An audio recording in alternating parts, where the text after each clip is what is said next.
Hello beer tubers, and welcome to another edition of the Master of Hobbits beer review with me, Peter. Today's beer is gonna be a beer I got from a gift pack. It's gonna be by the William Brothers, or Heather Ales. It's gonna be the Grozet. I got this gift pack from Heather Ales. Which they brew some regular type ales, but then they've got this special releases called historic ales, which is ales brewed according to traditional old Scottish ale recipes, which I think is really cool. Like, it's styles of beer that doesn't exist anymore, so it's traditional ales style wise. Yeah, we've got the Fraroch Heather Ale, the Alba Scottish Pine Ale, and the Epulum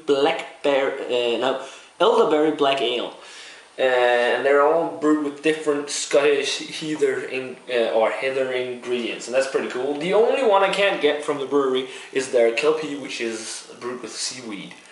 And the brewery is from 1992, the Williams Brothers Brewery, so it's not that new. And yeah, they've been brewing some standard beers along with these special traditional ales, and that's the thing I've really started to like to try lately, like these traditional type of ales that doesn't exist anymore. I think that's really neat to try and cool, and like new experimental styles. That's a thing. So I saw this gift pack, not too expensive. It was 100 kronos, which is around what, $15-16, and yeah, I thought it was quite cheap, so I picked it up because I've been really interested in these special type ales, and then it comes with this pamphlet which says a lot about historic ales and the brewery and the beers. Now, the beer for today is going to be the first of them. It's going to be the Grozet. I'm going to review them during this week probably, I think. But yeah, the first one is going to be the Grozet. It's on 5% alcohol, and it's a gooseberry and wheat ale. A traditional ale, still, style-wise, but it's brewed with gooseberry and wheat. That's pretty cool. And it's in a 33 centiliter bottle or 11.2 fluid ounces, and it says here on the back, Grozet is Old Scots for gooseberry from the Gaelic's Grozet. Since the 16th century, Scots monks and alewives have brewed special concoctions from a blend of malts, wild spices, and ripe gooseberries. Bringing together these various ingredients in a beer, the brewer attempts to offer a drink which is refreshing, full of flavour, and a pleasure to consume. Amongst the Scots literati of the 19th century, the green Grozet was immortalised as a most convivial drink. And it's brewed with malted barley brie, wheat, gooseberries, bog myrtle, and meadowsweet, along with hops. That is quite interesting, I think. So let's just get this Scottish traditional ale cracked open. I've got a lot of Scottish ales currently. I also have a couple, along with these I also have a Brewed beer and the Older Dub. Well, that smells really fruity. The cap is just with their logo. Pretty cool cap. Let's get it poured into this hop cup and pint glass. Oh, that is quite pale. Almost lager-like, and looks like it's not even bottle conditioned. Nope, this one isn't bottle conditioned.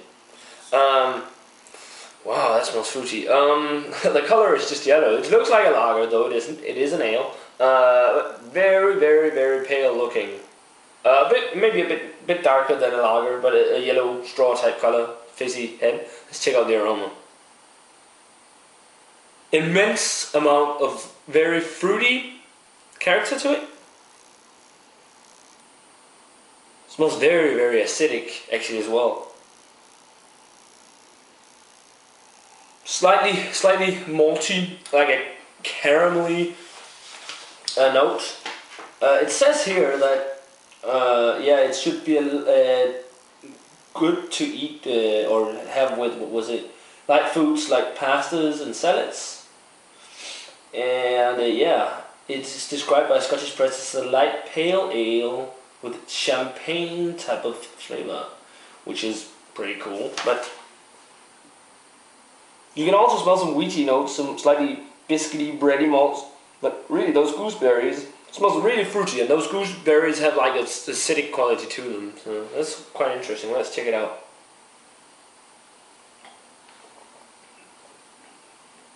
Oh yeah, you immediately taste the gooseberries in here. Immediately, that's just the first thing that pops into your mind. And then, along with that, you get this quite hefty, wheaty, slightly wheaty, malty backbone to it. Look, the head has even disappeared already. Wow. Yeah, that slightly acidic gooseberry note. Slightly like in a sour ale, but still. It's quite malty also. Light, very crisp, slightly dry in the mouth.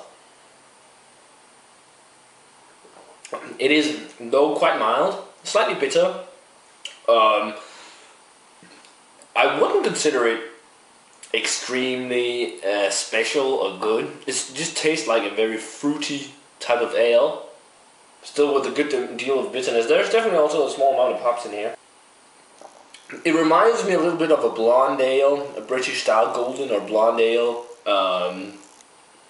just with the gooseberries added and a more malty base, a lot more of, and a slight amount of wheat. It's a quite interesting ale. And look at this, it looks like juice or something now. There isn't any head anymore. But rating wise, well, I'm not very impressed by this one at least. So rating wise, I think I'm gonna give this like a 60. I think it's above average, but it's not exceptional in any way.